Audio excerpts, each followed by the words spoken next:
Hi, I'm Seamless, and today I'm going to show you how to make this sound. I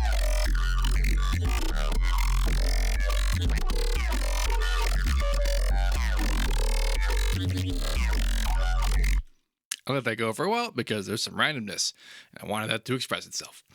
Before we go any further, this sale that I have on lessons is ending in 2 days. If you want to purchase a lesson at the sale price of $40 for an hour, you have today and tomorrow to do that. You can schedule them as far in advance as you like, but it has to be done schedule-wise before then, before September, that is. And it goes back up to being $150. Yay. Anyway, let's break down the sound. So I have the one modulation going on here for one thing, really, which is this Vocodex split.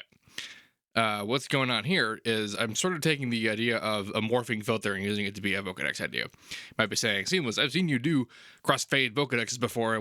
This is how that different than what's happening here. Well, other version of that, I didn't actually have also internally some modulation going on.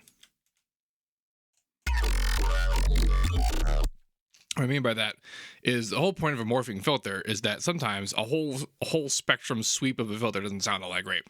But if you do like a little middle ground kind of sweep, it sounds pretty good, but it doesn't sound like good for everything where it is.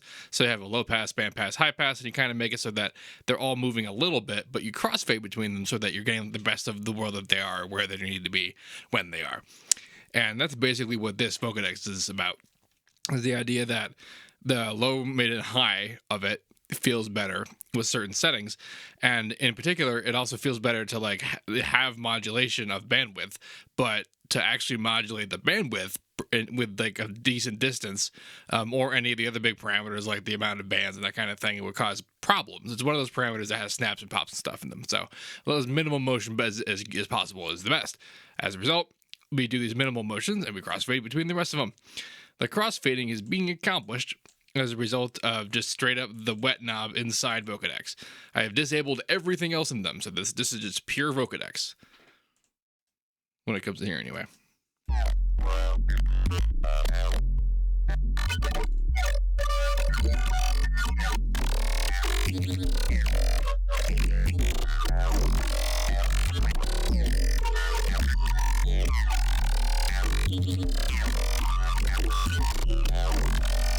And it's pretty chaotic in here, but fun fact about it having gotten to this point is that there is distortion in the sound up until here, but it's mostly about it using it as a modulation source.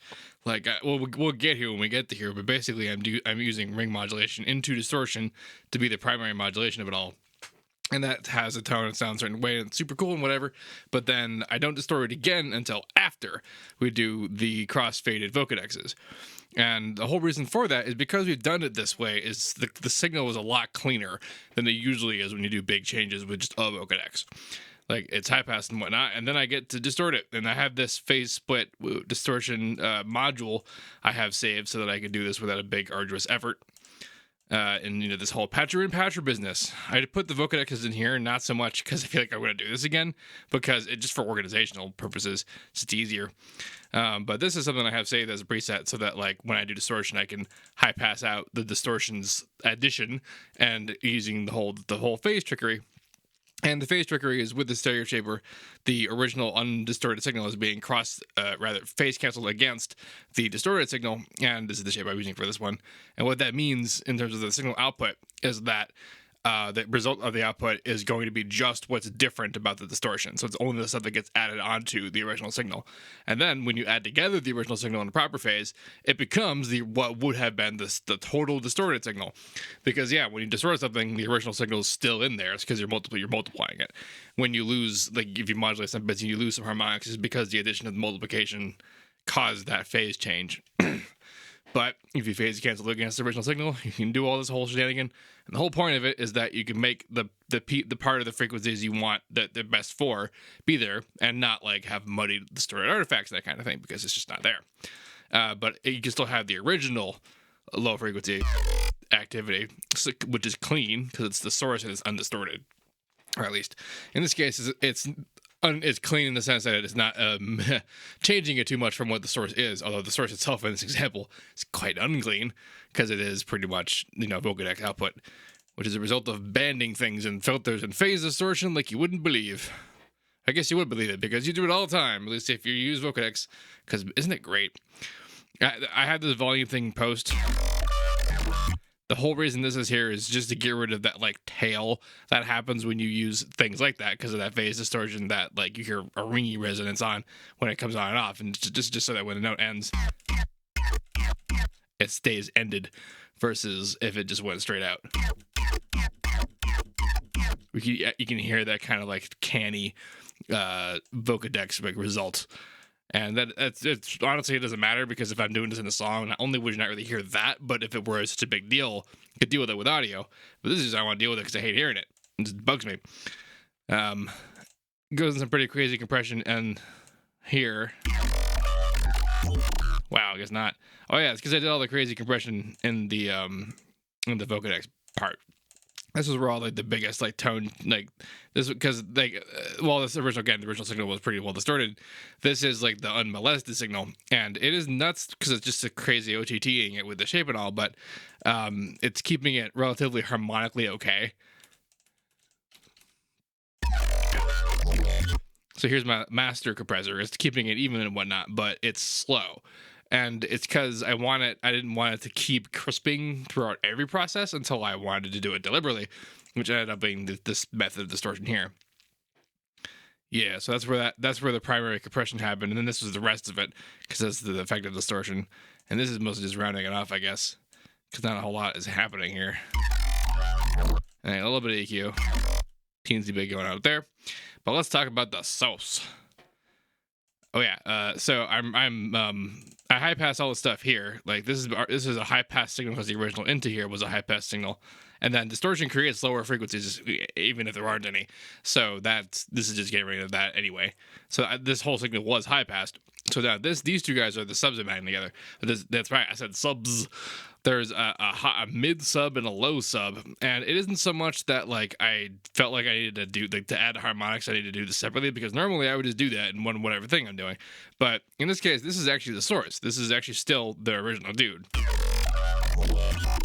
you can tell by his quite uncleanly nature, versus this dude's like rigid on point because it's a sine wave. And I'm using a bit of an old trick in Sytrus just to do this to be efficient, which is that in the effects tab, there's an effects send output, which is just so that you could send it to another effects. Actually, well, when this thing was new, it was so that you could send it to the literal 4 sends that there used to be in the mixer that were the sends. And that, you know, so you can put into like the global reverb or whatever. But in this case, it's just straight up an output that you can have output, and then you can have them out straight up. And I do have it out, and I'm just using that to be the thing that's the sub out.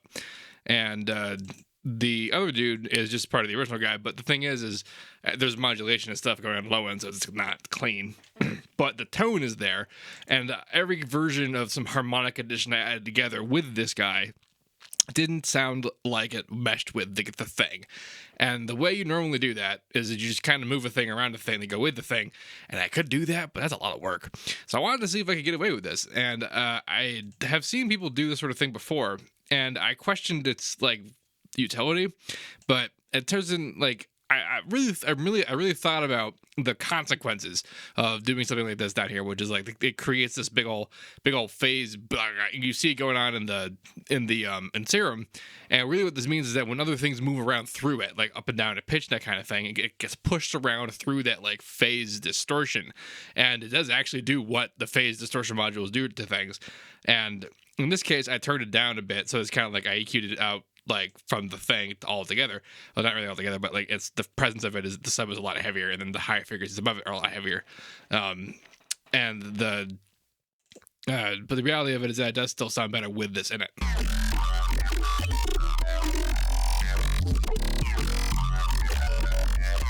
Just not too much of it. So random, literally lots of random in there. I don't think any of the random applies to anything out here.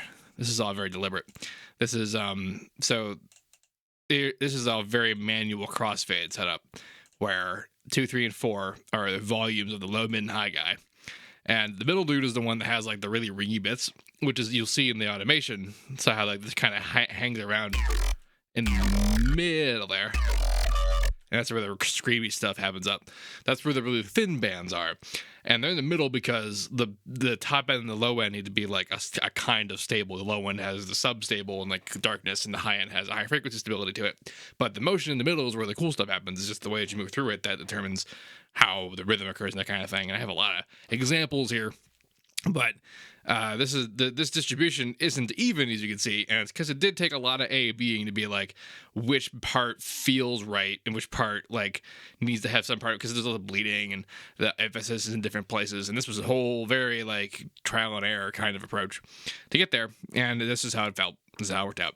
And then the other dudes are this guy. These are the three band limits, or rather bandwidths of the three of them. And the bass knobs are the ones that determines where they are. And then you see the motions are basically the same amount. They're different directions, different like curvature, but the width of which they do is still kind of like the same amount of it. And that's what I mean by keeping the amount of motion kind of together, but not the distance. And that was how this guy outputs. And then you get the way this works, and then you do patchers and patchers. I'll do an example of this parameter in here. You activate the parameter, and then you had to activate the parameter again, because now you're activating the patchers parameter, and now it's accessible inside the other patcher. I ran out of articulators, and now I just got another guy. But on top of using the other guy, like there's actually a bit of a different application for not using continuous output on these guys.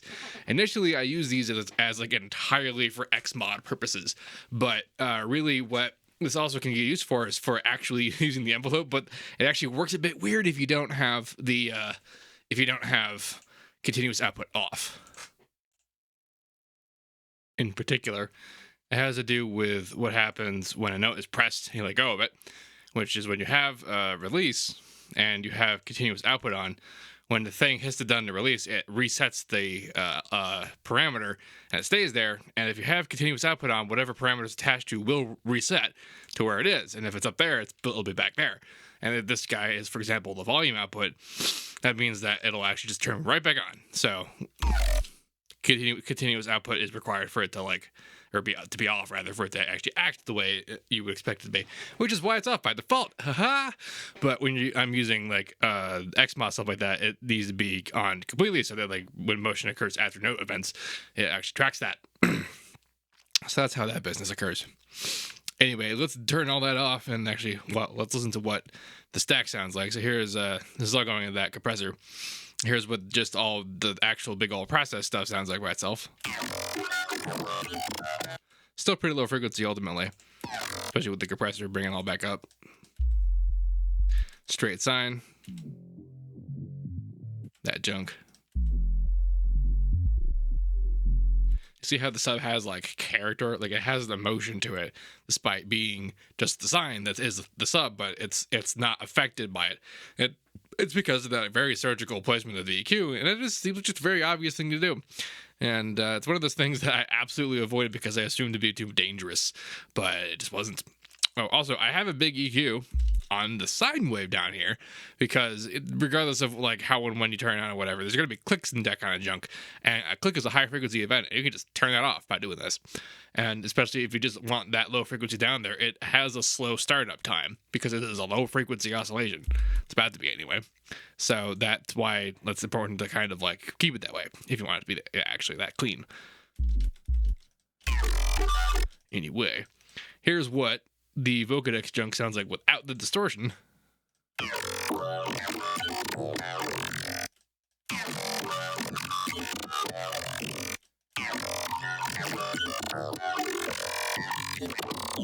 You see it kind of like unwaters it a bit. Like it's still the primary deal, and it has to do with the way the shape works. So this looks like kind of like a regular saturation shape, only it begins and ends in a different location than the beginning and the end. And that means that parts of the waveform, when they're allowed to be that way, are they? Almost. So like when it gets down to the low end of the oscillation, it's going to do what it did originally, and then this stuff's going to get pulled up instead of it all being done like evenly across the oscillation, and that's going to like accentuate certain things in certain ways. And it makes it like a hairier version of whatever thing it was before, as opposed to like a total change of the whole expression. I really hope that made sense. That made sense in my head when I said it out loud, but that might not have made sense. Point being, though, difference. Like the low end of that was also smooth and nice, which is why doing this phase split thing is important, because it doesn't have, you don't have to have it just be wrecked with a distorted output, and then also have to rely on like just a wet dry mix. You can also just have it separate like that.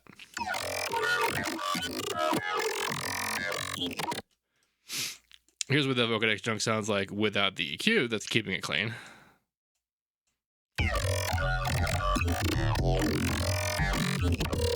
And to that end, here's what it sounds like without that end compressor or the end EQ.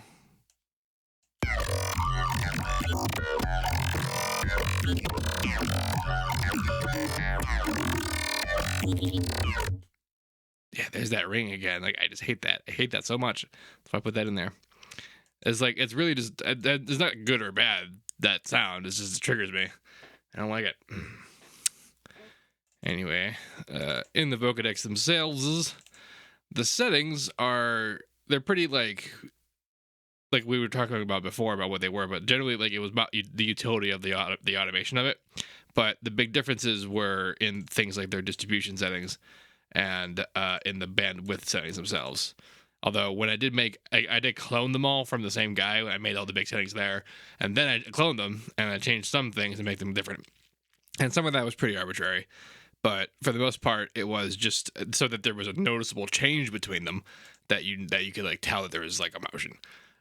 And because we were doing, like, you're not focusing on one for too long, you could do the whole thing where you tune them further apart in the thing, which is why that volume switch between them is so weird looking, instead of like a very even crossfade. If I had started with that crossfade, I might have like kept it, and then these settings would be very different because their blends, the choices of blending would be here instead of in there, which is where it was.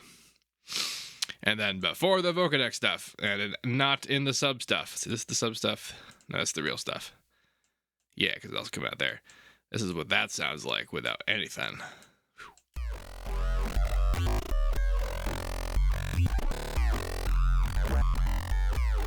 What's going on in here? Well, there's Unison on and stuff, but the randomness is on the Unison phase and the Unison voice number.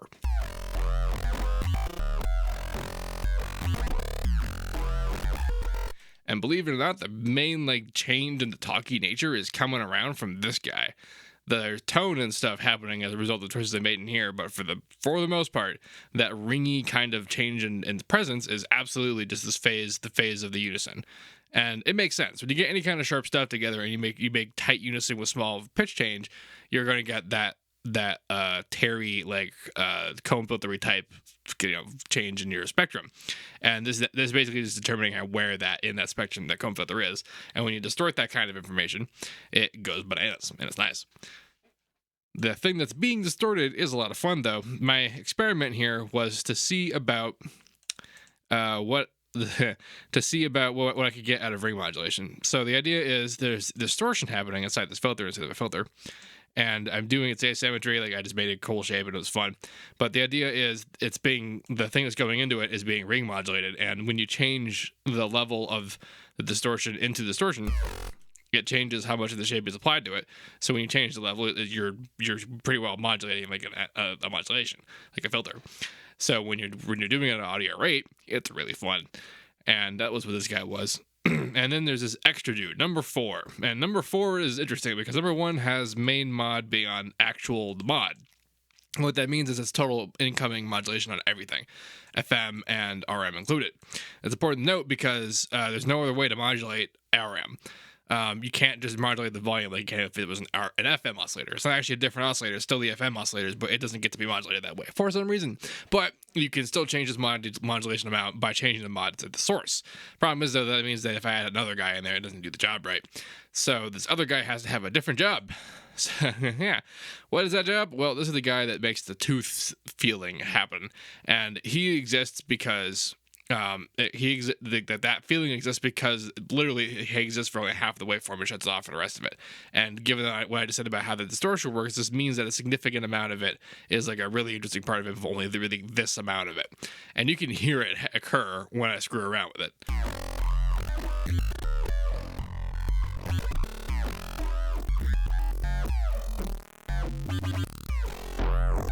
Getting tighter and sharper when it is literally tighter and sharper. Unlike FM, RM is pretty literal about its shape applications. And one of the things that's being randomized here is that shape is being FM'd by a sine wave straight up. And this is something I learned from Faceplant, that if I want to bend plus minus something, straight up just FM it by a sine wave. And like, why is that a relevant thing? Is because I want to change that shape and be the thing that changes the shape, the tone, what's happening. Because when all of this stuff is on, yoink.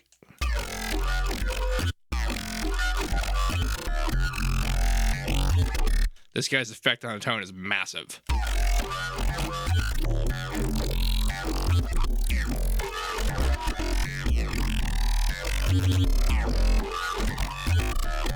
So all of those positions were awesome. Like, it was hard to choose which of those would be the one that I would actually want to show off, to the point where I was considering making multiple copies of this thing to be like, look at all the variations you make.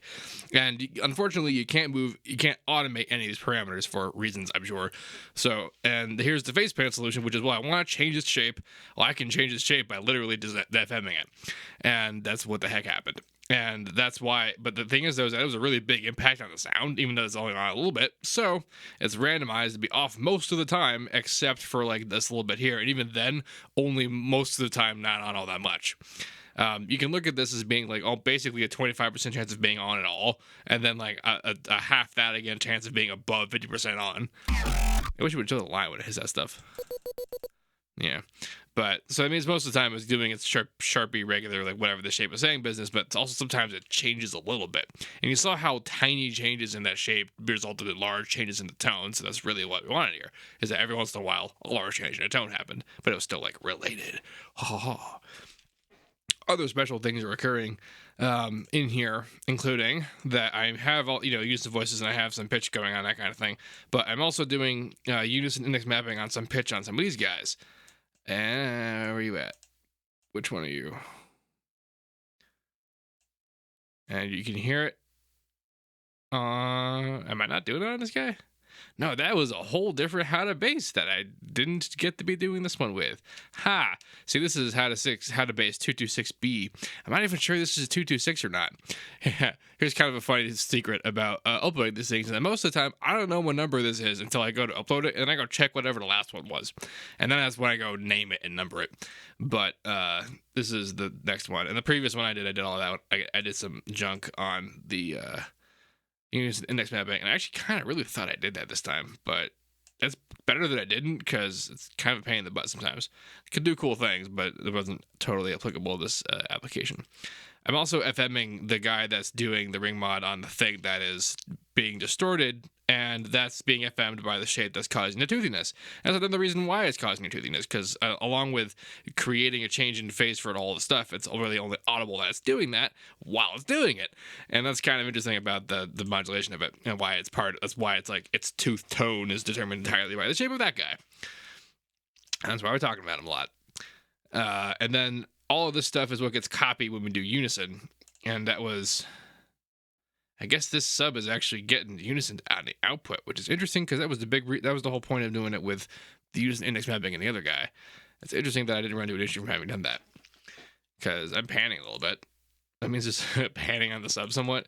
Am I monitoring? I monitored out. All right. So now that just means that it strangely changes level every once in a while. But actually, that kind of like the weight of how those things are against some higher frequency stuff like changes the tone presence. So I wanted more randomness, because again, this is like the last how to bass. This is like a fill kind of concept where, for the most part, yeah, this is the stuff we want to do when we want to have this kind of sound do its thing like that. But outside of having it be like the main mover that repeats itself over and over again, it's usually something that's like quick and only happens a bit, and it's a pain in the butt to put all that like specific stuff and have it be random, and or rather like basically do the planning. At least if you're me, and that's how you do that stuff. But this version of it means I can just kind of slap it in and go.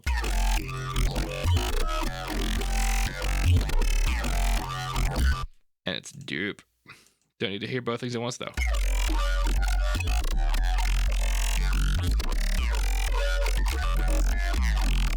Neat. All right. What else was important about this guy? Mostly about the shape. Okay. So one of the fun things about this shape is it's triangle, but I'm using the filtering on it because it like I wanted the straight lines to go through the wave shaper so that this shape is more literal. When it's a sine wave, it's boofy because it boofs out like that, and so it boofs out the shape too, and it comes out more sine shapey. Go figure, right? And the thing is though, is that sounds darker, but it sounds rounder. I didn't want to have that round feeling, and the reason why this doesn't feel as round is because it still has a teensy bit of phase change reality to it. Because a triangle wave, when it's a triangle wave, is the same series that is a square wave, but it has that phase change reality because when the phases are all aligned, you're going to get yourself either the square wave or a saw wave, depending on your harmonic choice. But the triangle wave is the shape as it is because of this phase change, because phase is what determines a shape of something. Because when it's in given harmonics, like start or stop, determines how it all adds up together and what cancels out whatever to make whatever shape happen. Anyway, triangle wave is that. So I wanted that, but I didn't want the bright ass result of those higher harmonics also, because what happens is basically as if you were like layered all of those higher frequencies versions of the same sound, and that can get kind of hairy. And this parameter basically turns it into one of these and then does this. And like you saw the result was this, and it was the first two harmonics and that kind of thing in there, and that is what that does. But now it's just a fader. If I had to guess, I would say the fact that you could do this kind of thing is why you can't automate these parameters, is because they're in the background, they're actually just processing additive changes. They're just writing, this whole thing is just this in the background. That would actually make perfect sense to me about how this circuit was built in 2004. I think 3 maybe. Such a long time ago. Yeah. Anywho, what else then did the thing with the phase? What do you have? Having 4? Oh yeah, that's right. That's the shape changer. I thought about going harder and automating, like randomizing phase positions and things like that, but that wasn't totally necessary once you just did this. This part of it really mattered a lot because like just having a voice on, it's gonna change when I do it, but having a voice on is harsh enough when it's just doing its deal, but it doesn't like it. This is just different spectral realities all the time, and it sounds different, but it's the same, and that's why it's great for variations.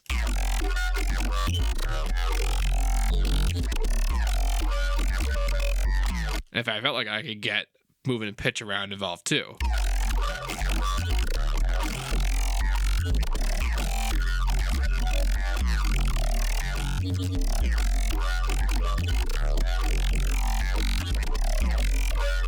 There's a lot of ways to go about that, and this is as far as I went with that. To get a signal that would appropriately work with such busyness as cross-fading Vocodex is. Woo! Well, that was a long one. If you have any questions about that, please let me know. Don't forget to like, comment, subscribe, and all that good stuff. This thing will be available now to be described in the description of this video. Yeah, to be downloaded. Description of this video. As well, link to another video where I explain lessons if you want to have lessons, which the sale on which is ending in 2 days. And as usual, have a nice day.